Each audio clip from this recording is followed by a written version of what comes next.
last few weeks in Lagos politics have been filled with news of plans by the Lagos State House of Assembly to impeach the state governor, Akinwumi Ambode.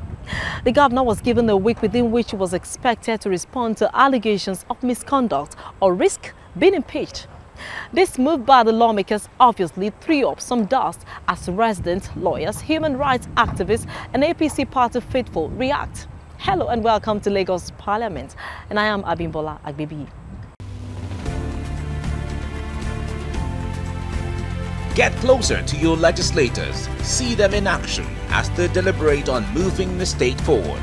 Watch updates on weekly events, presentation of bills, passage of laws, adoption of resolutions, and many more. Also, get a chance to meet the lawmaker of the week and watch the legislators. Observe plenary in Yoruba language. Lagos Parliament, every Thursday, 7:30 p.m. on TVC News Nigeria. Lagos Parliament, bringing the legislature closer to you. Last week, on Friday, during the parliamentary meeting, there was great concerns were raised on the presentation, execution, and compliance of budget, especially 2018 and 2019.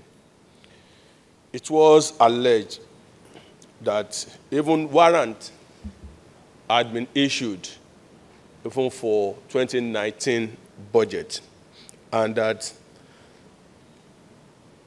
the budget of 2018 also, the provisions were not complied with by the executive arm of government.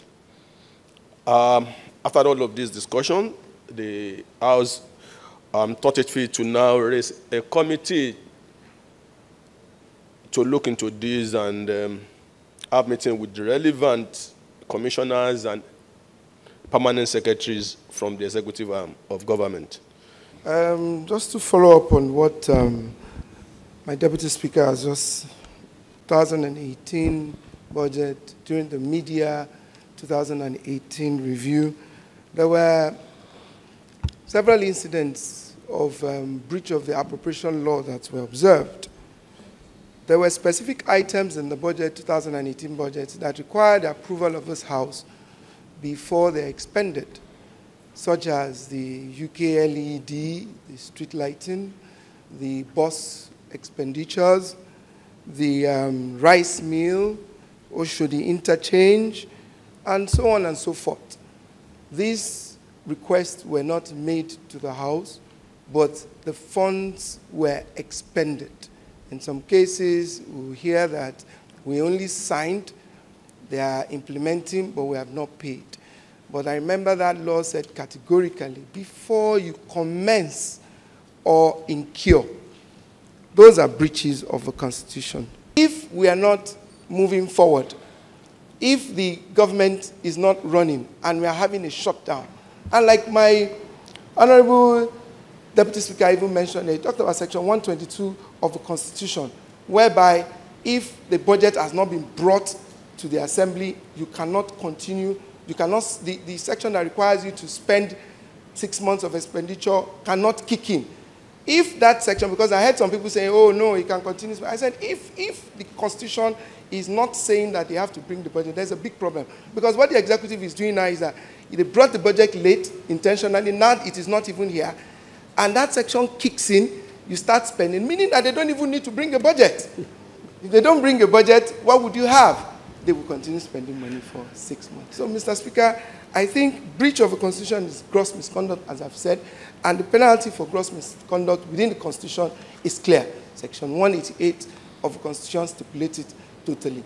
So if need be, Mr. Speaker, I think that section of the Constitution should be activated so that we can have a way for Lagosians to have good governance while we are still in this term. I want to say that I share the concerns, I share the apprehensions of my colleagues who have spoken earlier.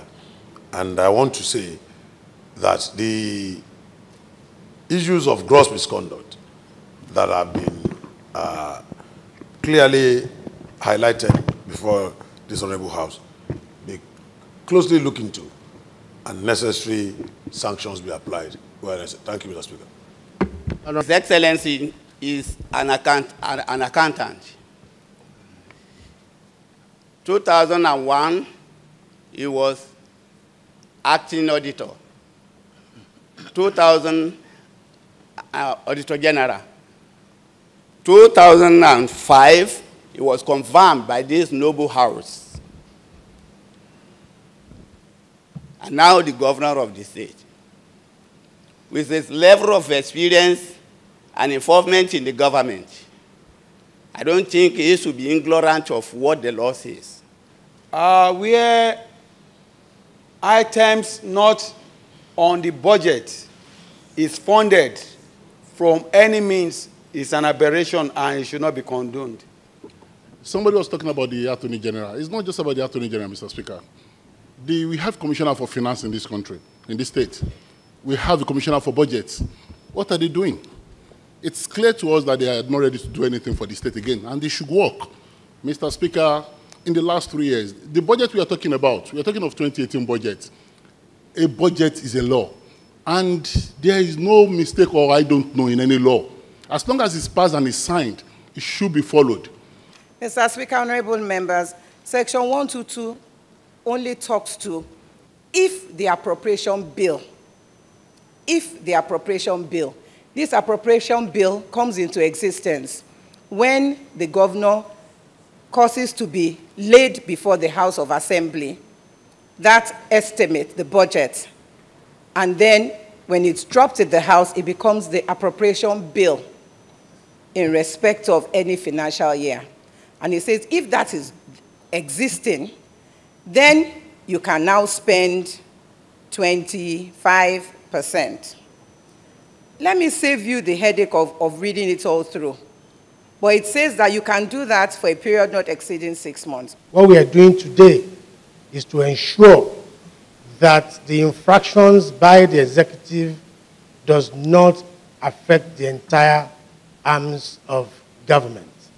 And Mr. Speaker, it's so surprising that this is the first time, to the best of my knowledge, that the executive arm has breached the provision of the Constitution and the tradition of ensuring that the budget is prepared and laid before the Assembly, before the commencement of a new fiscal year as enshrined in the Constitution.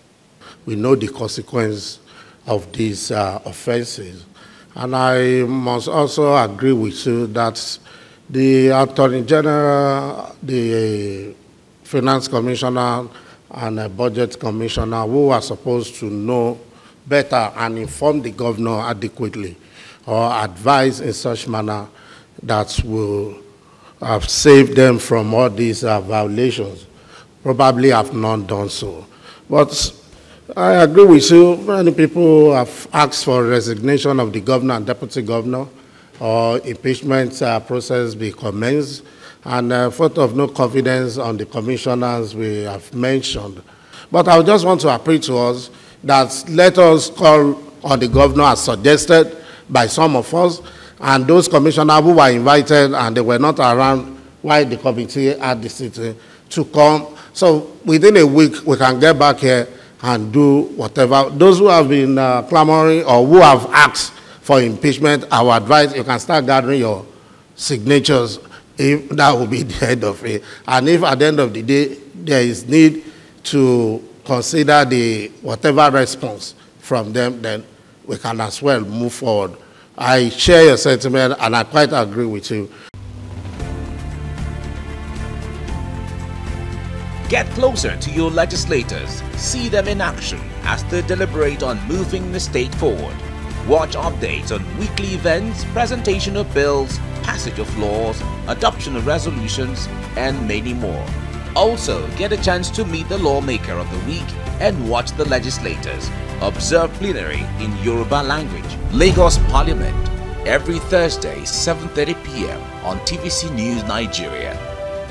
Lagos Parliament, bringing the legislature closer to you.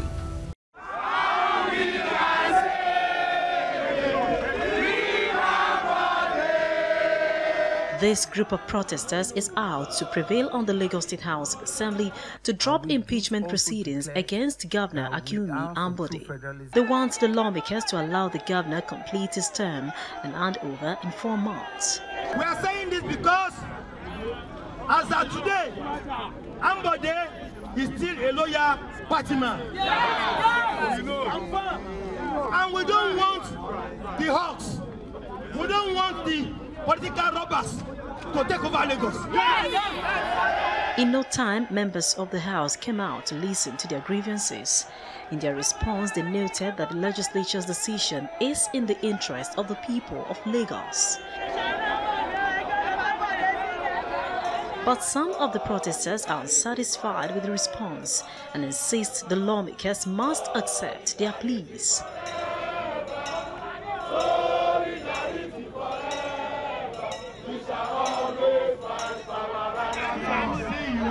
The majority leader of the House, Nai Agunbiade, maintains the position of the lawmakers that Governor Ambode has been spending money without legislative approval, as no budget proposal has been presented.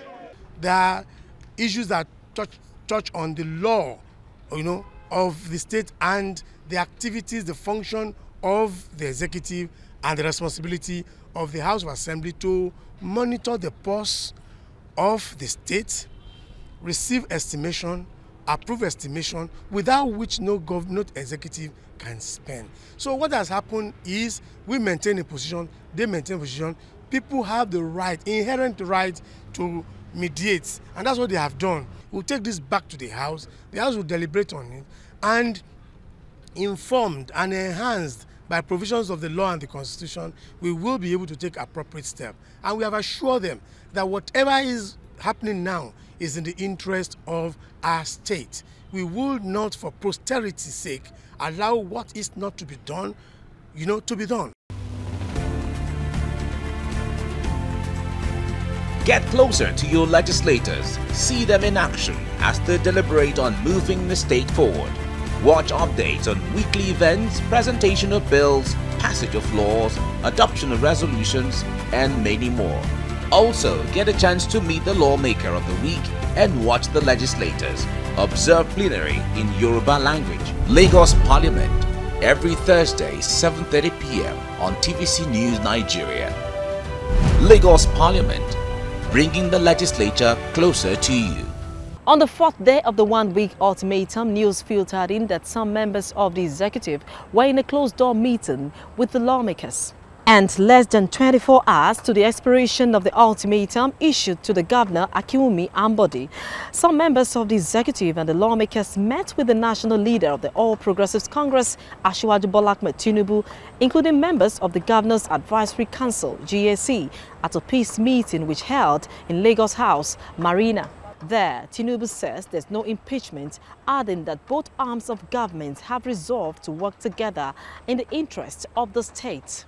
We look into areas where we have to compromise, discuss, and build the institutions, encourage the institutions to really do what is right. We have resolved. There's no question of impeachment in Lagos State. Let the two institutions, the two arms of government, communicate and continue to respect one another and build consensus and understanding. That is all about politics. Conflict resolution is an essential ingredient of management. We have looked into the problem, and the party has directed the two arms of government, the executive and the legislature, to work together. And very soon, the House will meet and resolve all gray areas.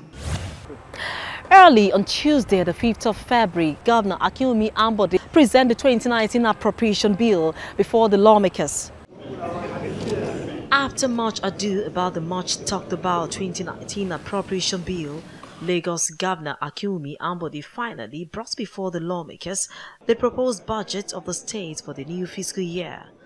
A budget of 852 billion was proposed by the governor for the lawmakers' approval. We are happy to propose a year 2019 budget of 852.316 billion, including a deficit financing of 77 billion, which is expected to be sourced from internal loans and other sources. Governor Akinwumi Ambode says the 2019 budget will not only cater to the needs of all, but will also consolidate on the gains made so far. In preparing the year 2019 budget, therefore, we were very mindful of the outgoing year performance, the yearnings of our people, and the fact that we're going into an election year. Consequently, we are today presenting a budget that will be all-encompassing, reflect the level of resources that will be available, and with special consideration to the complexion of major ongoing projects in the state.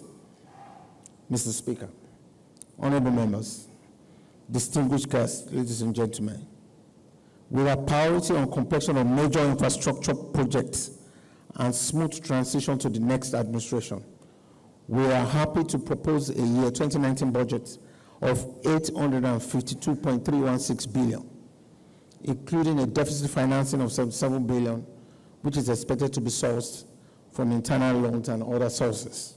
The budget has a recurrent expenditure of 390 billion, a capital expenditure of 463 billion, and a capital recurrent ratio of 54 to 46%. We thank meaningful Lagosians, Nigerians. Reacting to the budget presentation, Lagos Speaker Right Honorable Mudashiru Obasa touched on the impasse that played out between the two arms of government.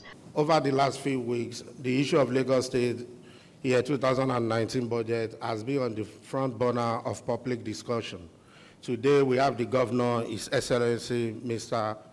Akinwumi Ambode, in our midst to present the budget. The role of budget in the economy and its essence are key, as provided in 1999 Constitution, as amended in Section 121, stipulating that the governor must prepare and lay budget before the House, which now creates the avenue to incur expenditure. All the arms of government must work together to ensure economic growth and human development. We also need to know that the infrastructure of the state is crucial, and the position of Lagos State is germane in Nigeria and its West African suburb. Being the 5th largest economy in Africa, everything must be done to sustain the leadership quality of Lagos State in all spheres. APC chieftain Tajuddin Olusi and some members of the House reacted to the conflict that took place between the two arms in the last few weeks. Conflict resolution is a daily occurrence. So, and therefore, one is happy that we APC as a party, we have been able to put our house in order to resolve the resolution to the satisfaction of the entire populace. There's no problem in Lagos between the executive and the legislature, and that has been demonstrated. You can see yourself that we are one political family in the same political party. This is just democracy at work. We have issues, we resolve issues, and that's what happened. The budget has been presented, and we've accepted it, and we'll do the needful. Well, we've not gotten the full details of the budget. You know, this is the laying of the budget, the presentation by His Excellency. But he has said the budget is a 852 billion budget, which is lower than last year. He blamed it on revenue dwindling, but also he has said that we're optimistic that the revenue will go up this year. So, by bringing it down, well, we'll look at the reason why he has brought it down and see even if the 852 is achievable. Governor Ambode urged residents of the state to expect more development as the state begins a transition into another administration. And with that, it's a wrap on this week's episode of the program. We thank you for watching. Please join us again next time for another exciting episode. To catch up with previous episodes of the program, log on to www.youtube.com/TVC News Nigeria. I am Abimbola Agbebi. See you next time.